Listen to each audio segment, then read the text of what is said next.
La place de Paris, on va aussi en parler, la place financière de Paris est un trésor national à défendre et préserver. Des propos ce week-end d'Augustin de Romanet, le président de Paris Europlace. La place de Paris est un trésor national à défendre et préserver, a-t-il dit. Eh bien, il se trouve que la bourse de Paris se distingue déjà là depuis un an. Paris sous-performe toutes les autres grandes bourses mondiales. Oh non! Si. Depuis un an, jour pour jour. Il y a un an, jour pour jour, était annoncée la dissolution. C'était le 9 juin 2024. Nous sommes le 9 juin 2025. Depuis un an, le CAC perd 3%. Quand sur la même période, Amandine, le DAX gagne 30%. Madrid, 24% de hausse. Milan, plus 15%. Moins 3 ici à Paris. Dur. Alors, il y a une véritable défiance autour de la place de Paris, forcément, depuis cette dissolution. D'autant que notre situation politique n'est que partiellement stabilisée.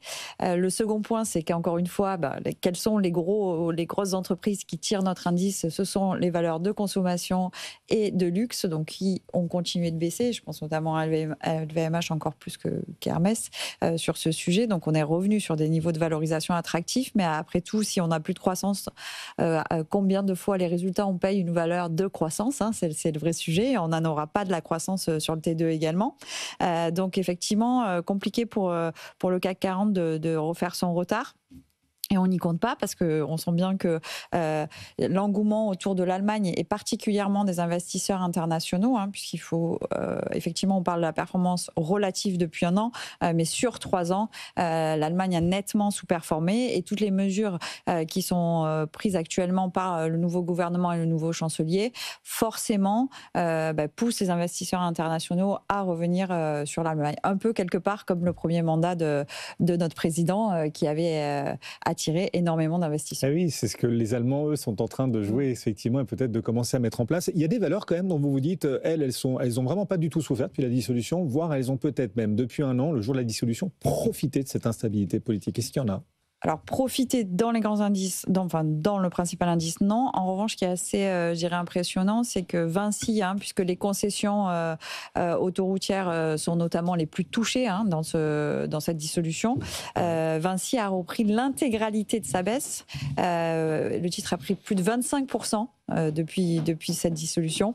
Donc, on sait la qualité d'exécution de son management, ce qui lui a permis de se refaire, entre guillemets, pour la totalité de sa performance. Donc, la question est, en cas d'incertitude politique, est-ce que c'est une opportunité pour racheter des sociétés très bien gérées comme le sont Vinci? Bon, voilà, question posée. On reviendra sur le bilan de la dissolution sur les marchés. En un an, donc, le CAC 40 perd 3%, là où le DAX gagne 30%, Madrid 25%, même le S&P. Tout le monde dit, le S&P, Wall Street, ils sont en retard. Sur un an, le S&P gagne 10%, plus 10, quand le CAC fait moins 3.